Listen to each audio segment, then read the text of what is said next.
Então, ela é inconstitucional, a lei é só inconstitucional na medida em que ela não previu determinada coisa. Ok? Quando isso vai acontecer na prática? A gente não viu agora aqui os tipos de omissão inconstitucional? Então, foca na omissão relativa, parcial, e foca na omissão absoluta parcial. Porque eu tenho uma determinada lei, a lei X, certo? Que previu alguma coisa. O que ela previu? X. A lei X diz X. Só que ela é insuficiente, ela é incompleta. E por ser incompleta, ela é inconstitucional. Faltava para essa lei X a sua alma gêmea, Y. Essa lei X, com o elemento Y que o tribunal adiciona, é constitucional. Então perceba, nossa, esse X ficou uma beleza, né? A lei, ela não é inconstitucional por ter previsto X. Porque X pode ser perfeitamente, vou dar um exemplo, vai ficar mais claro. X pode ser perfeitamente constitucional. Ela só é inconstitucional na medida em que ela não previu Y. Como assim? Pensa, quando a gente estava falando de declaração de incompatibilidade, na seguinte situação. A lei X estabelece um benefício previdenciário, por exemplo, para um determinado grupo de pessoas. É o grupo A. Certo? A lei estabelece um benefício previdenciário para o grupo A. E não previu esse mesmo benefício para o grupo B. Grupo B, que está na mesma situação fática do grupo A. Não existe critério justo de discriminação. Então, por exemplo, um benefício que preveja, uma lei que preveja certos benefícios para mulheres vítimas de violência doméstica, por exemplo, mas não preveja para homens vítimas de violência, de um modo geral. Você pode dizer que isso é um critério de discriminação justificado, né? Porque existe uma necessidade de maior proteção para mulheres vítimas de violência do que para homens vítimas de violência de um modo geral. Certo? Então existe um critério a depender do tipo de benefício, a depender da fundamentação toda que é construída, mas existe um critério social, jurídico, enfim, apto a justificar essa discriminação entre mulheres vítimas de violência e homens vítimas de violência, por exemplo. A lei prevê determinado benefício para crianças. Pode ser, eventualmente, um critério justo de proteger crianças e não proteger adultos. E, eventualmente, não proteger, inclusive, idosos. E aquele benefício, enfim, percebe? Pode ter um critério justo de discriminação. Agora, a lei estabelece o benefício para homens ruivos. E não prevê para homens com cabelo de qualquer outra cor e homens sem cabelo, inclusive. Critério que não faz o menor sentido do ponto de vista lógico. Não existe critério justo de discriminação aqui. Ou seja, as pessoas que fazem parte do grupo B deveriam ter sido contempladas pela lei. Porque a lei ela é inconstitucional. Ela é inconstitucional em que medida? Ela é inconstitucional porque ela previu o benefício para o grupo A? É inconstitucional uma lei que preveja um determinado benefício para homens ruivos? Calma na resposta. Calma na resposta. Imagina que, sei lá, uma hecatombe nuclear acabou completamente com os indivíduos do grupo B. Não existem mais indivíduos que não sejam homens ruivos. Ok? Essa lei, ela seria inconstitucional por si só? A Constituição veda, é isso que eu quero saber. Ela veda que você estabeleça um benefício para homens ruivos? Existe algum dispositivo constitucional que veda isso? Não. Por quê? Porque só isso daqui não é inconstitucional. Só é inconstitucional na medida em que excluiu o grupo B. Na medida em que violou a igualdade, na medida em que violou a isonomia. Mas aqui, a concessão do benefício pura e simplesmente para o grupo A, ela por si só não é inconstitucional. Ela só se torna inconstitucional com esse juízo comparativo. Ela só se torna inconstitucional na medida em que eu analiso essa concessão em relação ao grupo B, que deveria ter sido abarcado pela norma e não foi. Certo? Mas eu não consigo ver diferença entre aquela das mulheres casadas. Ah, mas tem uma grande diferença. Uma grande diferença. Porque aqui, se a lei vira e fala o seguinte: Por exemplo, o exemplo que eu dei tá bom, o exemplo que eu dei pode ser meio ruim mesmo. Porque se você coloca que a lei é para homens ruivos e você tira o ruivos, aí você abarcou todo mundo, ok? Mas vamos supor que a lei ela não estabeleça de uma forma tão simplória aqui como eu fiz. Imagina, vamos supor que ela estabeleça o benefício para homens. E o grupo B é formado por mulheres. Certo? Eu preciso adicionar esse elemento mulheres à lei. É uma diferença bastante sutil, mas eu preciso de um elemento aditivo. Eu preciso reconhecer a inconstitucionalidade e não é o simples fato de arrancar a palavra homens. Aí ninguém vai ter o benefício. Percebe? Eu preciso adicionar o elemento mulheres. Percebeu? Esse adicionar esse elemento é que diferencia a sentença redutora, mas perfeito. Do jeito que estava indo o exemplo, ia ficar confuso mesmo. Tá bom? Perceberam? Ficou claro?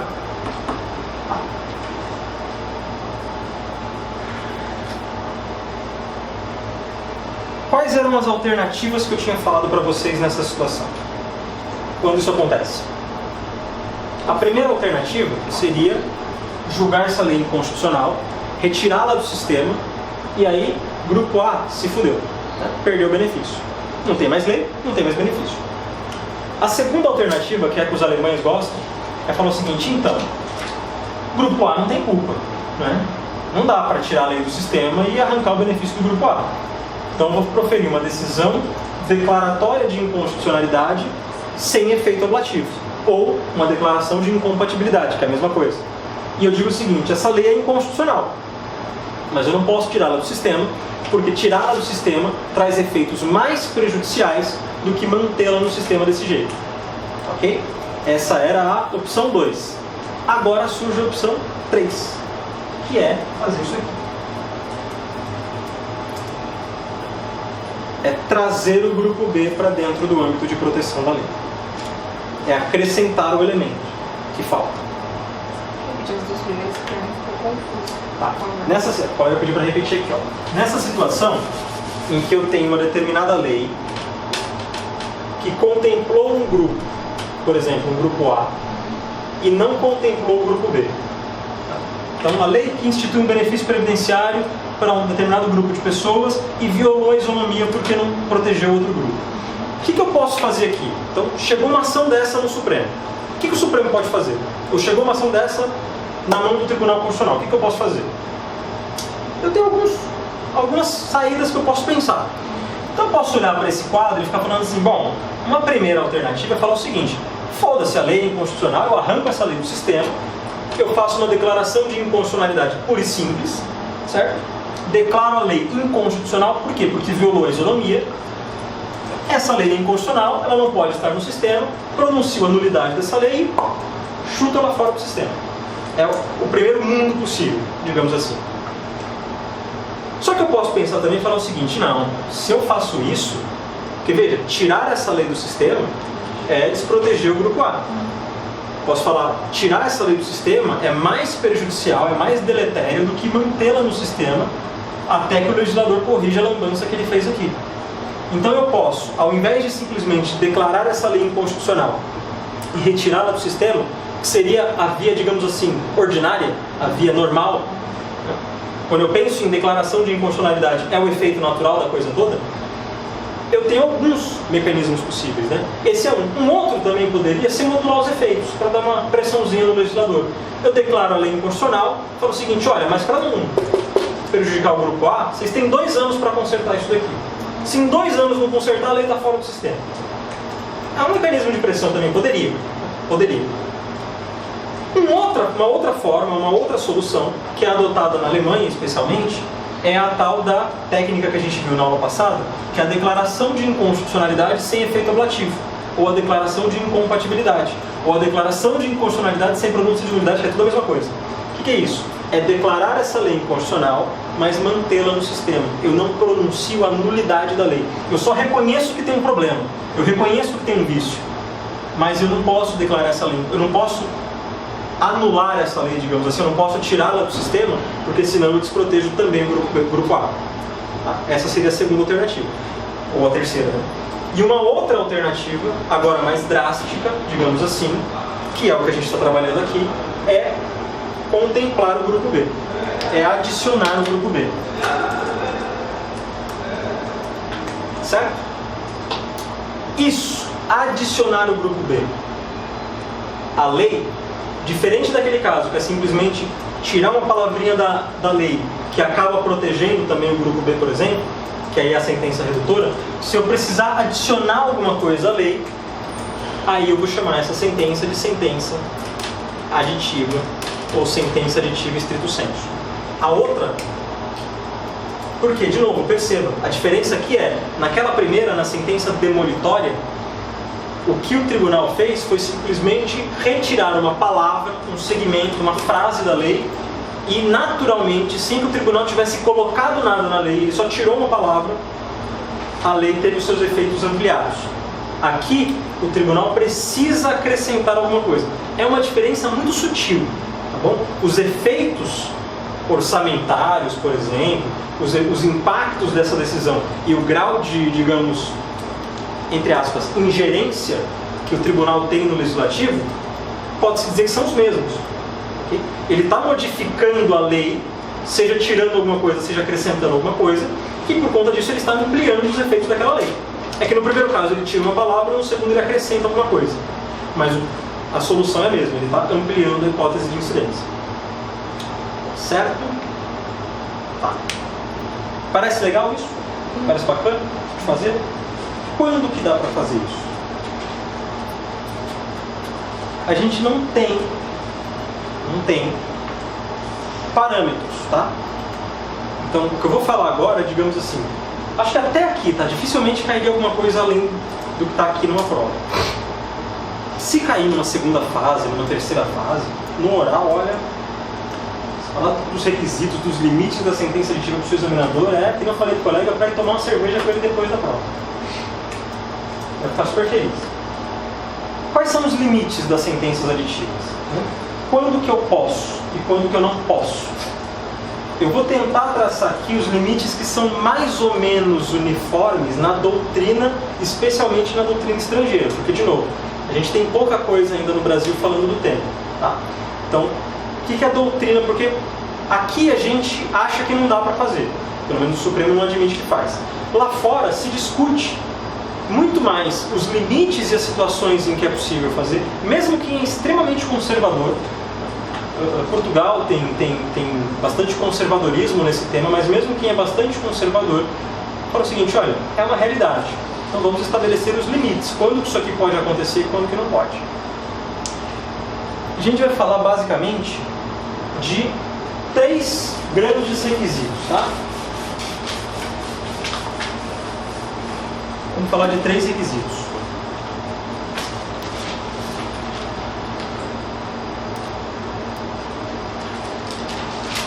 E são aqueles mais ou menos uniformes, tá bom? O primeiro requisito... diacho. Toda hora eu esqueço que está falhando. O primeiro requisito é a tal da hipótese constitucionalmente obrigatória.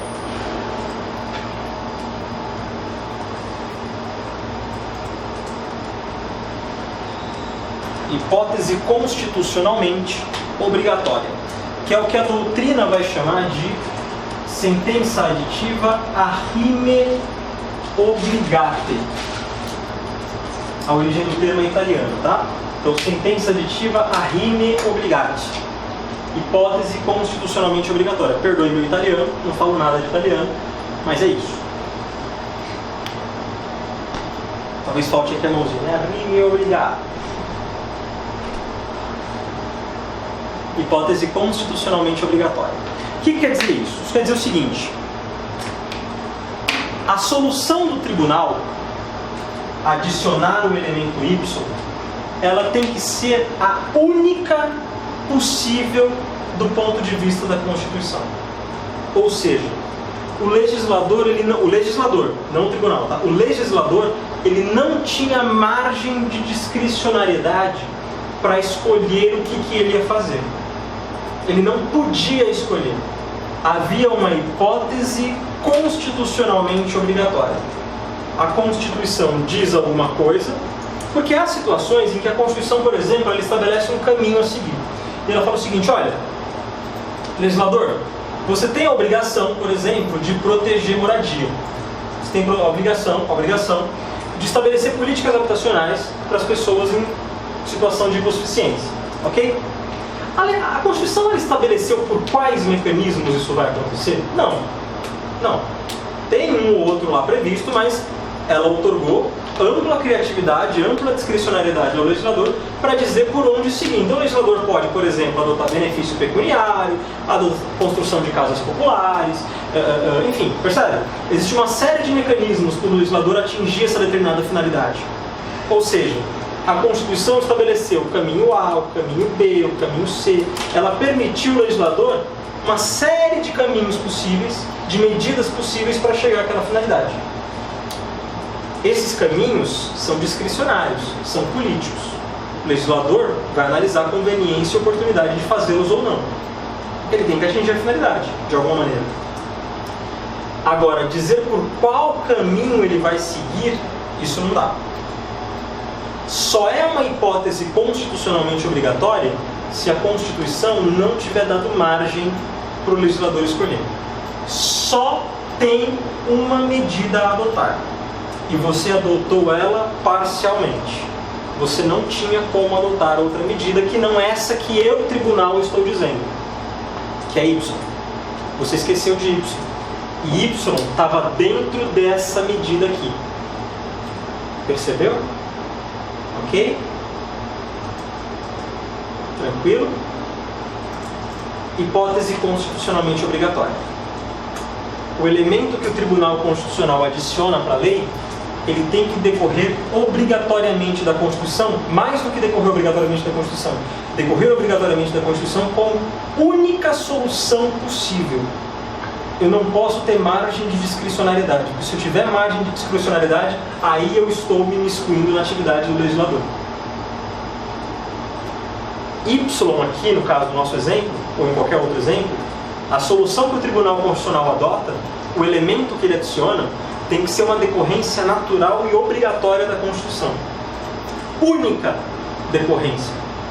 Não tinha margem para escolher adotar Y, não adotar Y, adotar X, adotar Z, não tinha. Era Y. Faltou Y na lei? Então agora eu estou acrescentando para tornar essa lei compatível com a hipótese constitucionalmente obrigatória. Ficou claro? Segundo requisito. Posso apagar?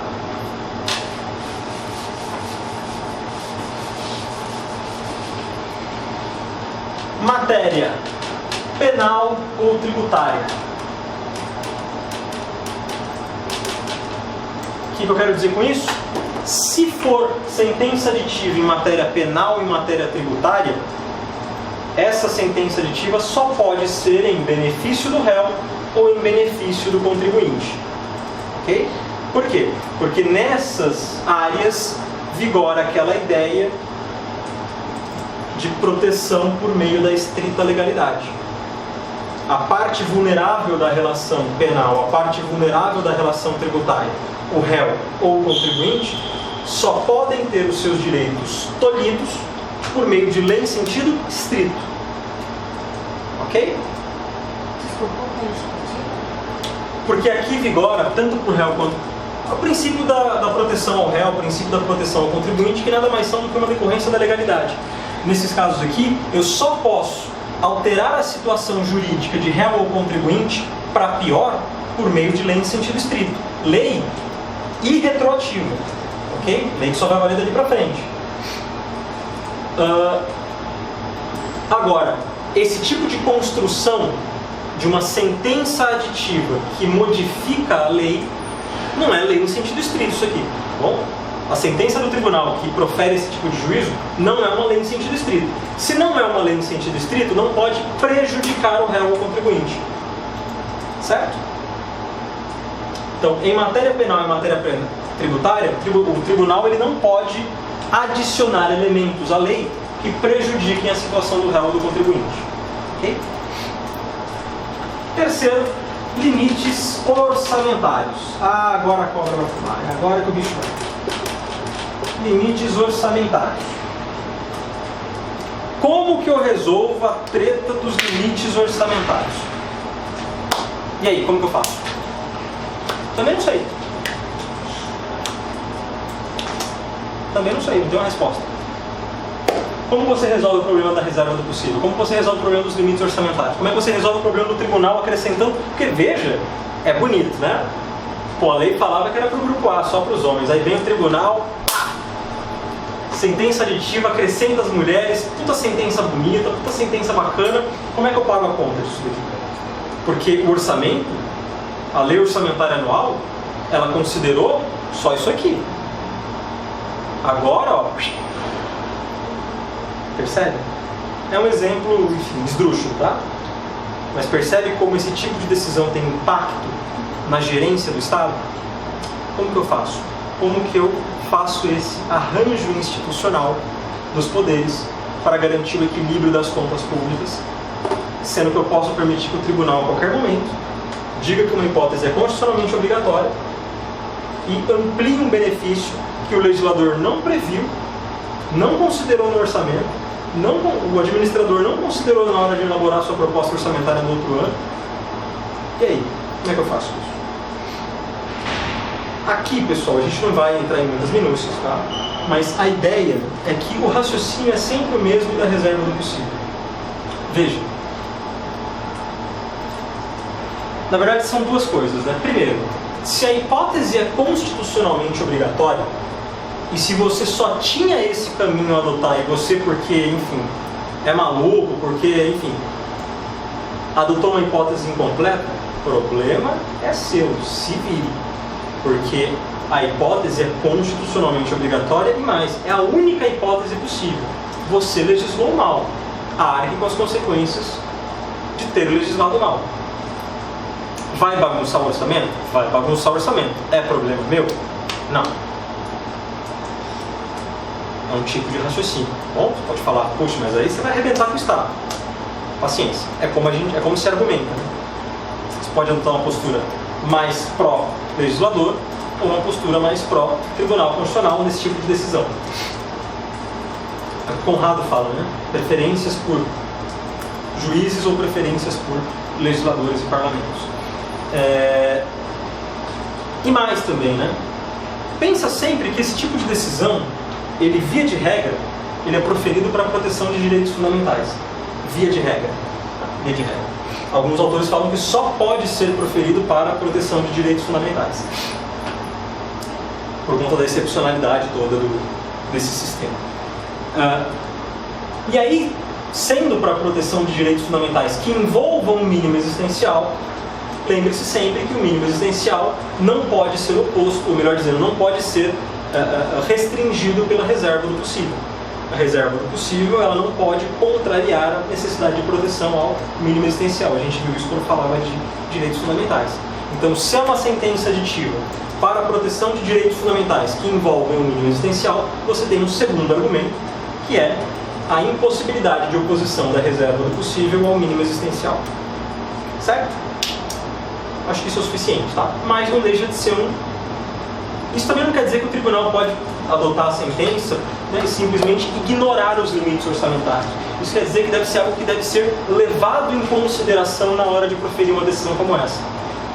Minimamente para que o tribunal tenha o ônus argumentativo de dizer, nesse caso, não tem como resolver o problema, a não ser dessa forma, e eu otorgo aí para o legislador, para o administrador, o rearranjo das contas para fazer frente a essa despesa que é constitucionalmente obrigatória. Mas o que eu quero dizer é que é um limite. É um limite. É algo que o Tribunal Constitucional deve considerar quando adota uma decisão como essa. Não dá para ser negligente, por exemplo, com um orçamento. Achar que pode adotar uma sentença como essa sem se preocupar absolutamente. Minimamente, ainda que seja para dizer, nesse caso não importa, mas ele precisa ter o ônus argumentativo de enfrentar esse requisito. Percebe?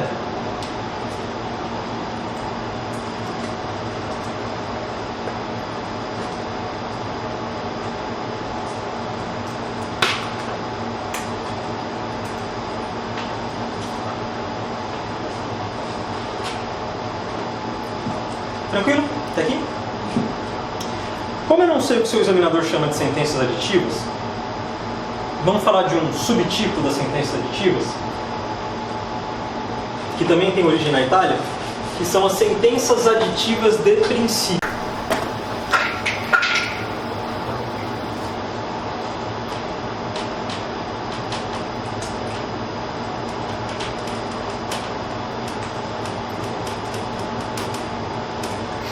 Sentenças aditivas de princípio.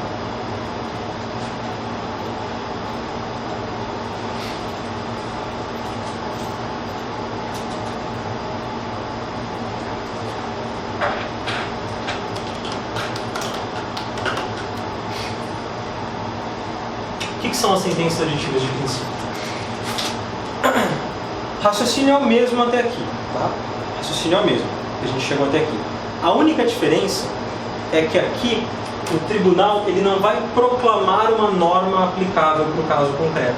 Porque na sentença aditiva, veja, o tribunal ele diz o que é Y e fala: a norma que falta para tornar essa lei constitucional é Y. Estou adicionando. Ponto. Ok? Então ele acrescenta, ele declama, ele pronuncia qual que é a norma que está faltando e acrescenta isso à lei.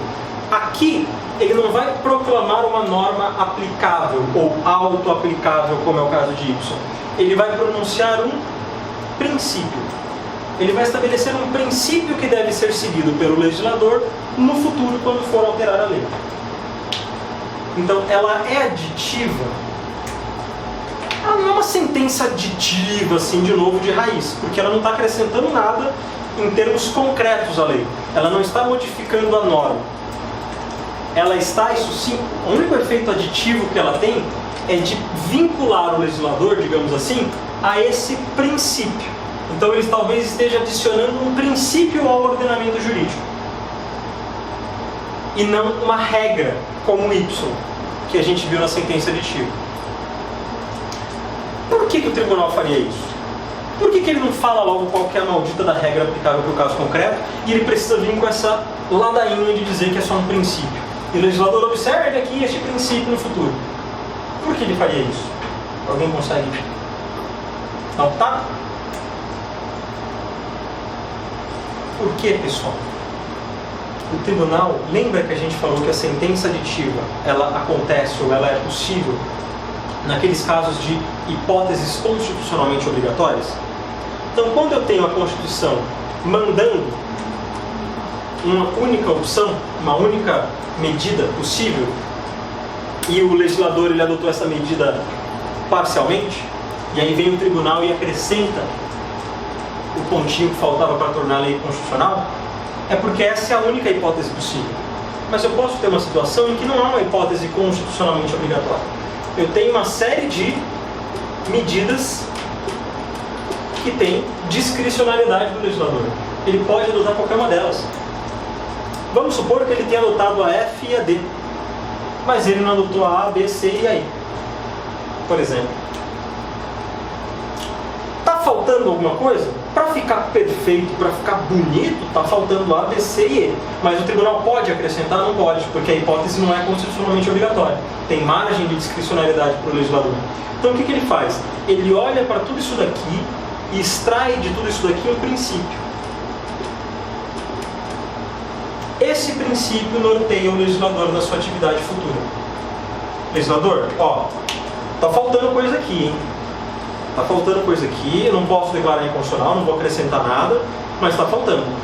Quando for legislar sobre o assunto, observe este princípio, que eu estou enunciando aqui a partir da leitura das hipóteses constitucionalmente possíveis, não obrigatórias.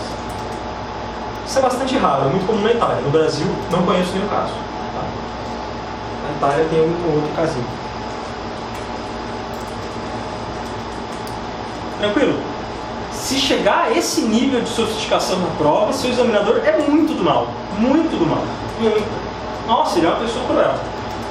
Mas, como eu não sei o que ele chama de sentenças aditivas na sua prova, fica aí também. Tá bom? Pronto. Último, sentenças substitutivas.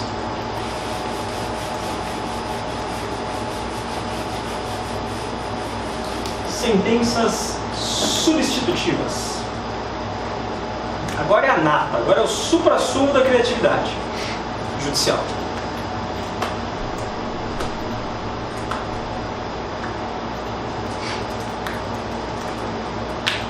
Essa daqui o tribunal mata no peito e fala: é comigo mesmo. São as sentenças substitutivas. Conceito, vamos lá. Caracterizam-se. Oi? Essa é a terceira. Essa daqui coloca só como a sentença aditiva de princípio, só no finalzinho das aditivas, tá? Só porque eu não sei se ele vai fazer essa distinção. Mas a rigor, redutora, aditiva e substitutiva. Caracterizam-se pelo juízo de reprovação que o tribunal exerce sobre a escolha do legislador.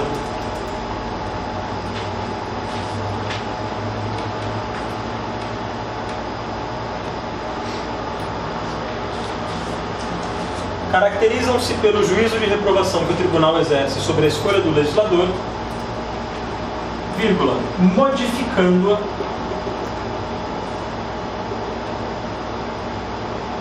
aliás, tira modificando, coloca substituindo-a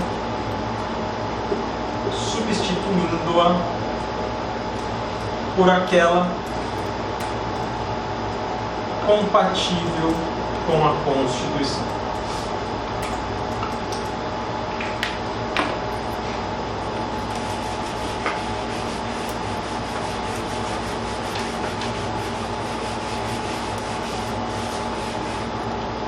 Aqui, meus amigos, o que eu tenho é isso aqui, ó. Eu tenho a lei X que disse X. Professor, só um minutinho. Opa. Então aqui, pessoal, olha só. Aqui a lei X diz X. O que o tribunal faz aqui? Ele fala: legislador, você errou. Você escolheu errado. Não é X, é Y. Ele não acrescenta nada, ele não tira nada, ele substitui integralmente a escolha do legislador por outra. Ele fala o seguinte: onde se lê X, leia-se Y, outra coisa. Então aqui aquela fórmula que a gente tratou nas outras vai ficar assim, ó. A lei X é inconstitucional na medida em que previu Y, por exemplo, ao invés de Z. Só para ficar uma formulinha aí no seu caderno. Então, a lei X é inconstitucional na medida em que previu Y ao invés de Z. Grifa-o na medida em que e o ao invés de.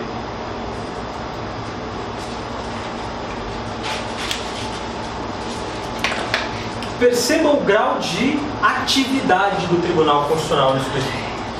Aqui ele está dizendo: a escolha política legislativa não é que ela está incompleta, não é que ela é omissa, ela está errada. Eu troco uma escolha política por outra. Outra que seja decorrente de uma hipótese constitucionalmente obrigatória. Os requisitos vão ser basicamente os mesmos que a gente viu das sentenças aditivas, tá? Não vai ter muita diferença aqui. A diferença aqui é que aqui é um grau de ingerência, um grau de atividade do legislador, do Tribunal Constitucional muito maior. E, obviamente, ele tem que ser mais cauteloso ao adotar uma sentença como essa. Exemplos. Corte Constitucional Italiana, ela proferiu uma sentença, uma vez, que dizia o seguinte: mas ele tem exemplos, desde os exemplos mais triviais até exemplos cujo mérito é mais complexo, né?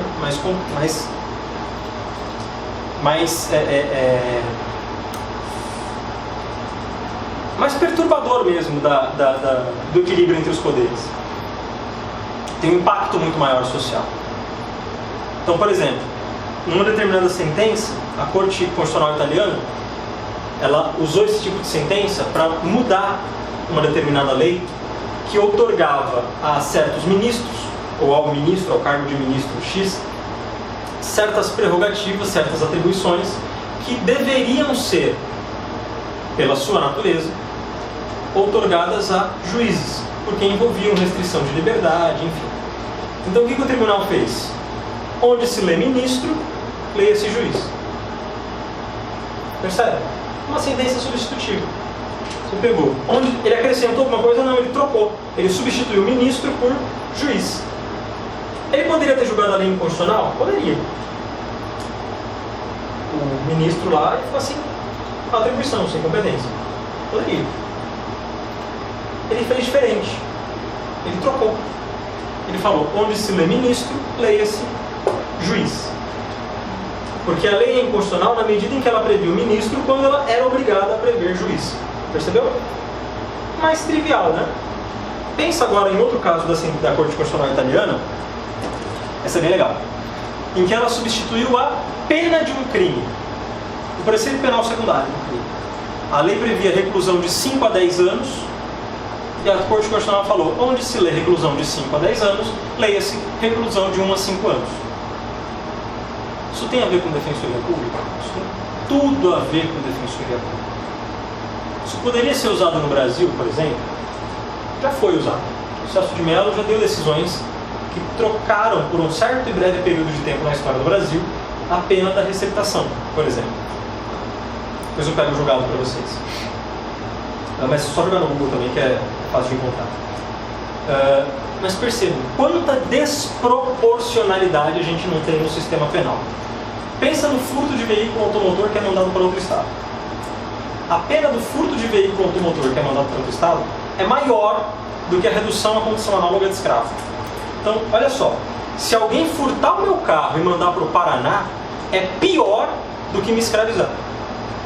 Percebe a desproporção? Até o ano passado, com a mudança da lei, essa pena do furto de veículo automotor enviado para outro estado era maior do que traficar uma mulher para se prostituir no exterior. Percebam, você mandar um carro para o Paraguai, furtar um carro e mandar para o Paraguai é pior do que mandar uma mulher, sei lá, para a Índia para se prostituir.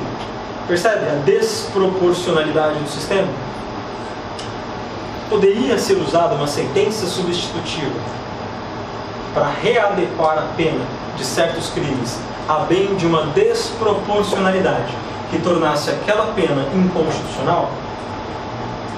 Aliás, isso evitaria, inclusive, a pura e simples declaração de inconstitucionalidade do preceito penal secundário e a descriminalização de certas condutas. Por exemplo, que o tribunal nunca ia fazer. O tribunal nunca ia declarar, eu particularmente pouco conheço, talvez tirando esse caso do Celso de Mello, que é uma sentença substitutiva, eu desconheço casos em que isso tenha acontecido. Mas veja, tem tudo a ver com o que a gente defende enquanto defensoria pública. Certo? Óbvio, em benefício do réu, em benefício do contribuinte, com aqueles mesmos requisitos que a gente viu lá atrás. Dúvidas? Tranquilo? Chegamos até aqui. Muitíssimo obrigado pela atenção de todos e todas. Eu agradeço o carinho, a paciência. Foi um privilégio, um prazer assim, inenarrável estar aqui com vocês nesses 4 encontros e meio, 5 encontros. Eu espero vê-los muito em breve aqui em São Paulo, ou, enfim, labutando aí pela Defensoria Pública do Brasil afora. É a carreira mais linda que existe. Você ganha dinheiro e vai pro céu, eu já falei, isso é espetacular. Mas eu desejo todo sucesso do mundo a vocês que nos acompanham aí pela internet. E, enfim, estamos aqui sempre abertos para novos colegas, para novas pessoas entusiasmadas com a Defensoria Pública que queiram falar um pouquinho aí sobre acesso à justiça. Muito obrigado.